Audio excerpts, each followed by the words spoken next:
As we've mentioned in previous articles, Dino Stalker must have one of the more stupid plots ever to grace PS2. So we'll gracefully gloss over that and mention the important fact that, despite the storyline, it's actually fun to play.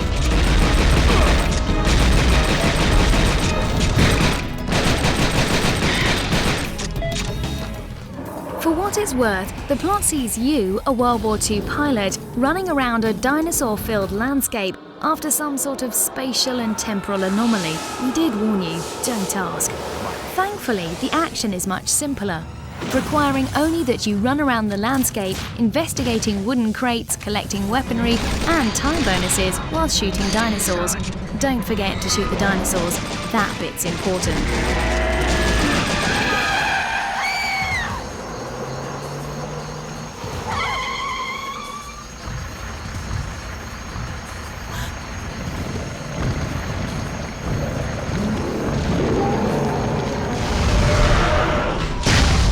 The clock in the top right of the screen provides a countdown to the end of humanity.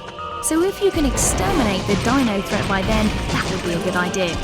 And to help you in this endeavour, there are plenty of fun weapons lying around in the most unlikely places, inside crates, under rocks, and even being hauled around by the dinosaurs, who presumably don't have the hands to master the use of a rocket launcher.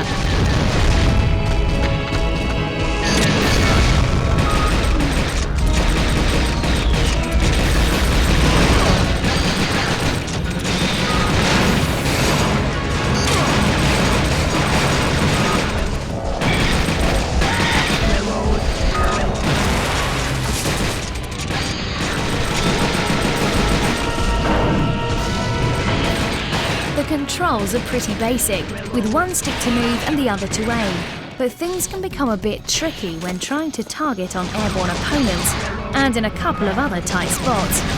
Much better then to make use of the game's G-Con 2-like gun compatibility. The gun's fun, we like the gun.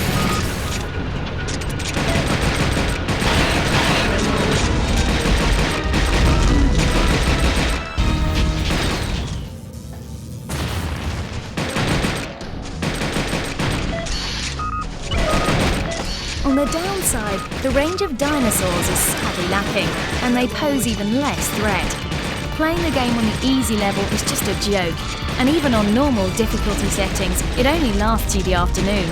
But despite this, there's still a certain something that'll keep you coming back for some more hostile negotiations. Probably the fact that it's simple, quick fun with a light gun.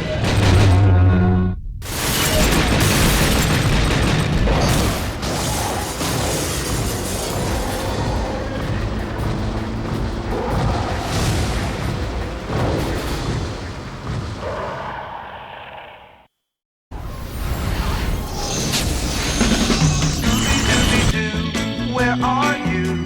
We got some work to do now. Although it might look as if ScoobyDoo Night of 100 Frights was timed to coincide with the cinema release, in fact it's based on the original cartoon license rather than the film, which means we get the classic look, complete with original voices from the TV series and even the original soundtrack. Hey, Daphne! I'm so glad you could make it. And you must be Freddy, Velma, Shaggy, and Scooby-Doo. Wow, the whole gang! You know we got a mystery to solve, so Scooby-Doo, be ready for your act.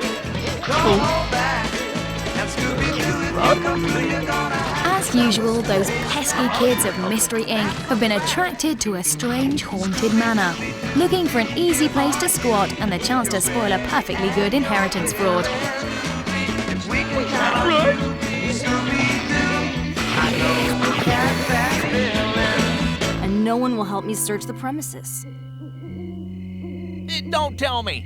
Because it's haunted, right? Yeah, Shaggy. How'd you know? Because it's always haunted. You get to play as Scooby-Doo himself, running around, jumping gaps, all whacked up on Scooby snacks. The characters look pretty decent, but the levels themselves don't fare so well. It's all pretty mediocre platforming fare, interspersed with some nice comedy moments with the other characters, various amusing stealth attempts, and that traditional but grating canned laughter.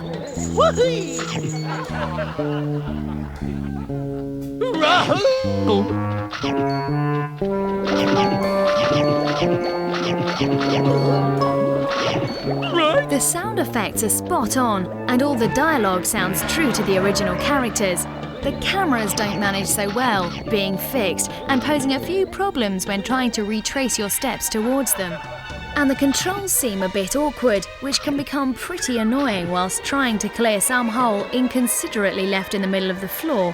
Fortunately, the restart locations are plentiful, so the pain isn't too great. Gee, Scoob, it's not like they got your name all over them. Yeah, well, actually, they do. ScoobyDoo! I'm on a roll. Oh. As you'd expect, it's a kid's game. Nice enough and perfectly playable, but with no real challenge and no real imagination. Nostalgic 80s cartoon with nostalgic 80s gameplay. Whippy!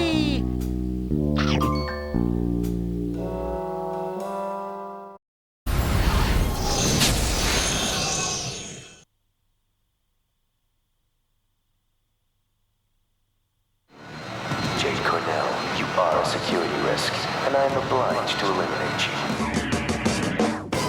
Endgame takes to a world that has become trapped within its own virtual reality, complete with a plot filled with mystery, corruption and intrigue, and a feisty female lead. Is any of this sounding original to you? The gameplay closely resembles Time Crisis, putting you in control of our intrepid heroine Jade as she dives behind tables before leaping out to start the slaughter anew. But don't waste too long cowering behind the sofa, because you're against a time limit here.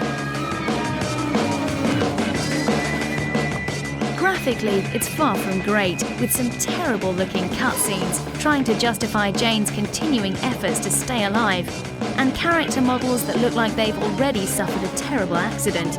Fortunately, you can blow up most of the scenery, which is often something to be thankful for. All in all, it's a passable gun game, but we've heard that when AIs go bad plot before, and the game's neither big enough nor innovative enough to really inspire.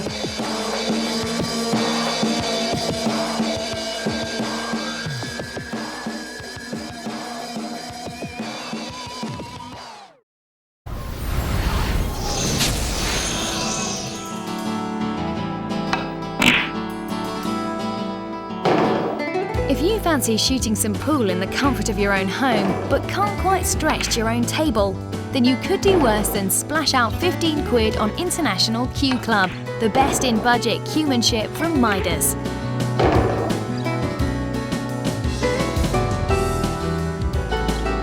Unsurprisingly, for this price, you're not going to get the glitz and glamour of a full PS2 title, with the graphics being pretty functional and the conversation limited to speech bubbles and cheesy comments. However, you do get a very decent game of pool, with some nifty ball physics and more options than you can shake a stick at.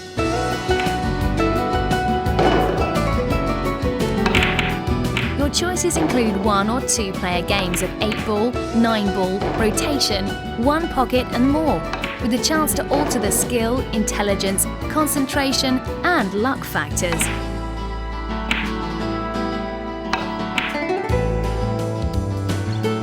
Then there's Carom, a pocketless table where the object is to simply try and hit as many balls with the cue ball as possible. And this too comes with a stack of variants. And if the basic game becomes tiresome, then try your hand at the puzzle selection. Here there are 25 tables, obviously designed by a madman and requiring you to pot a certain number of balls in a certain amount of shots. It's not the most exciting game for PS2, but then pool and snooker games rarely are. And for your £15, you certainly get plenty of options and some decent pool, which you can't really complain about.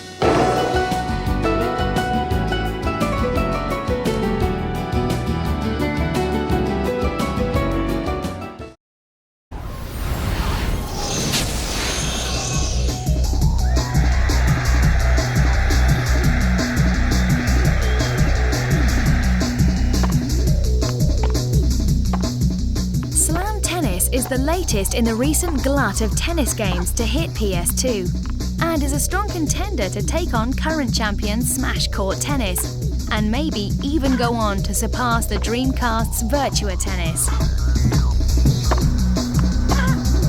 In keeping with those two stars of console racketry, Slam Tennis has a simple control system consisting of only your basic thwack it button and the obligatory lob move.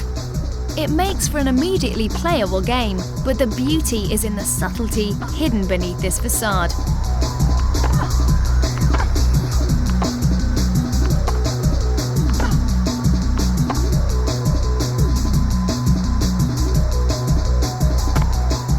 Your position on the court affects what type of move you perform when you press the thwack it button, and your character's personal style also affects things true to their real game.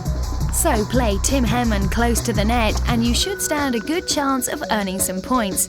And fill up your power bar with fancy plays and you'll be able to pull off a wonderfully powerful shot that's going to take considerable skill to return.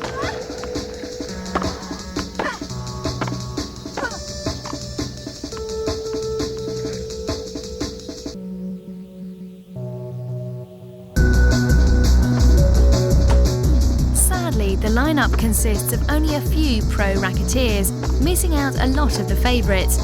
However, they each have their own style of play, and as the game progresses, you'll learn to take advantage of your opponent's weaknesses whilst playing to your strengths.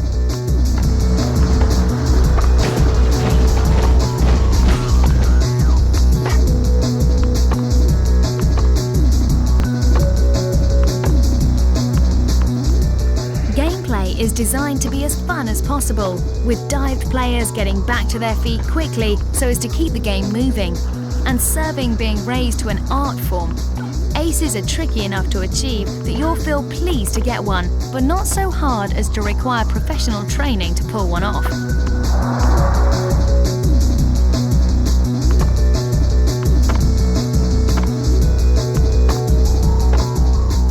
But it's multiplayer mode where this game really comes into its own, with 2 or 4 players crowded around a multi-tab, goading each other on and bitching about losing. You're definitely in for a good time.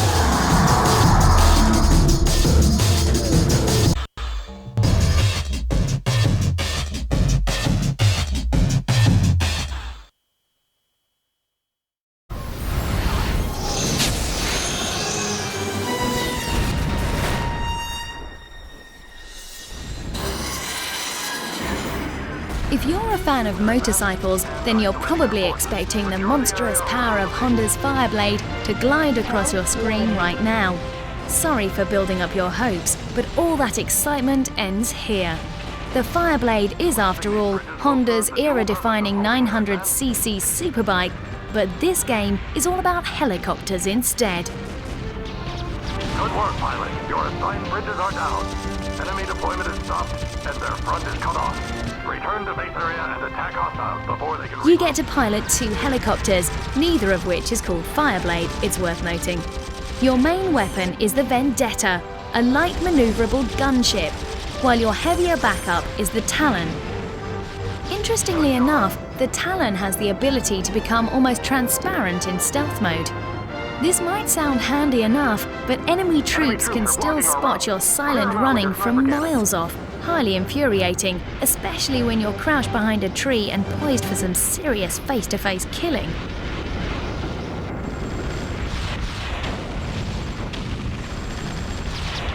Rocket alloy low. Rocket out. Barbecued enemies frequently render useful pickups, such as stealth and fresh rockets, and it all adds up to a typical arcade experience. The helicopter's handling fits the bill here too, although neither is particularly satisfying to control, and the camera will often fly off by itself, especially if you get too close to a mountain. Rocket out. There are 18 missions in total across some impressively disparate locations, such as deserts, jungles, icy plains, cities and countryside, and the story even starts to bite in the preliminary training missions. Rocket alloy low. Although there are some entertaining touches to be found here, the number of annoyances are likely to cause an outburst of chopper rage. The tedious stealth missions, the uninspired controls, clumsy camera angles. In fact, it's best if you don't get too excited over any of this. Yes, you can destroy almost everything in sight and even shoot the legs off the tiny men if you feel the need. But for the £40 asking price, Sony's Dropship is a far better bet. If only this had been about bikes.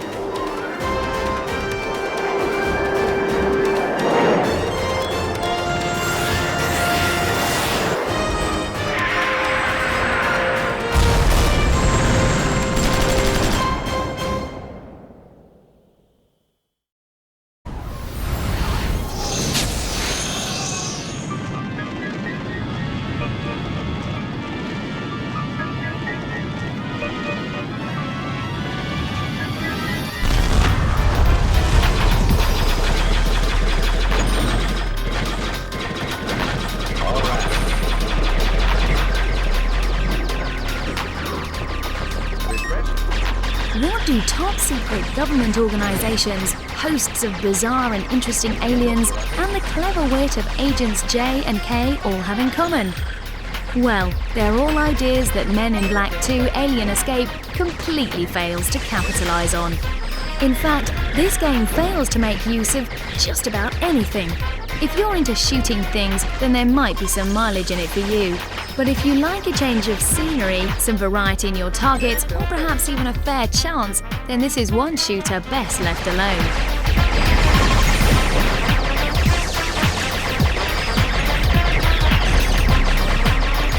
The action is as basic as it gets. Shoot everything in the area. Watch as another wave of identical beasties teleports in ahead of you, or perhaps behind you, or maybe even both, and then shoot them all over again.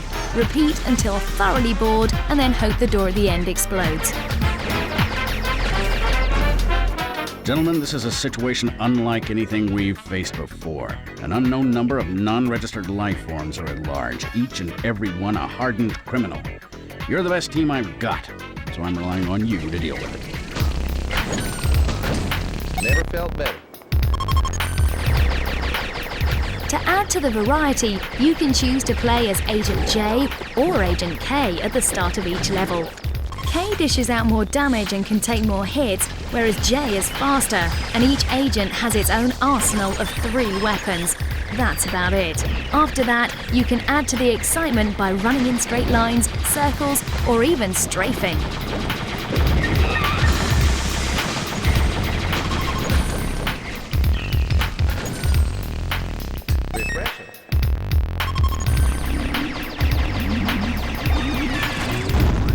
There are 5 missions in total, each lasting all of 30 minutes, and there are some hidden features that will also fail to thrill. In fact, there's not much to thrill at all. It's repetitive, short, boring, repetitive, not particularly good looking, lacking in genuine voice talent, and repetitive. You should probably just forget you saw this one, okay?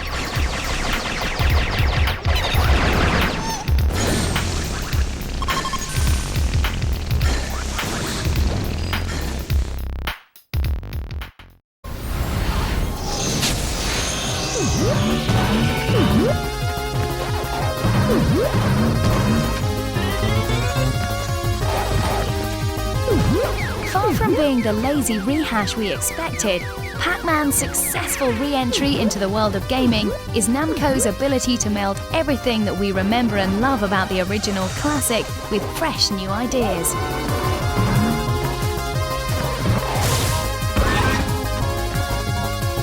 This time, Pac-Man inhabits a fully 3D world in true Jak and Daxter fashion.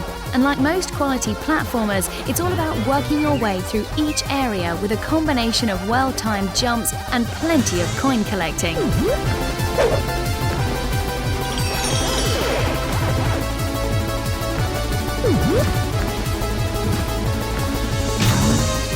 Initial generic leaping from platform to platform soon makes way for a quirkier style of play, and throughout the 18 levels on offer, you'll discover numerous references to Pac-Man's past with novelty ghost chases, mini mazes, and you'll also get to unlock some of Pac-Man's classic games of yesteryear.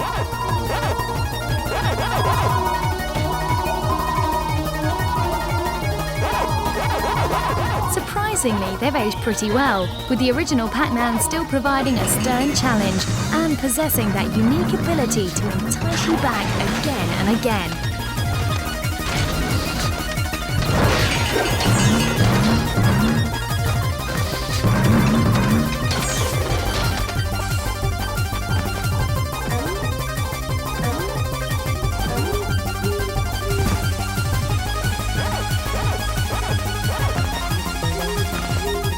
Unfortunately, the game never rises above mildly challenging, and the camera isn't perfect either. Although you have the ability to manually control it, there are times when you'll struggle to get a decent view of the goings-on.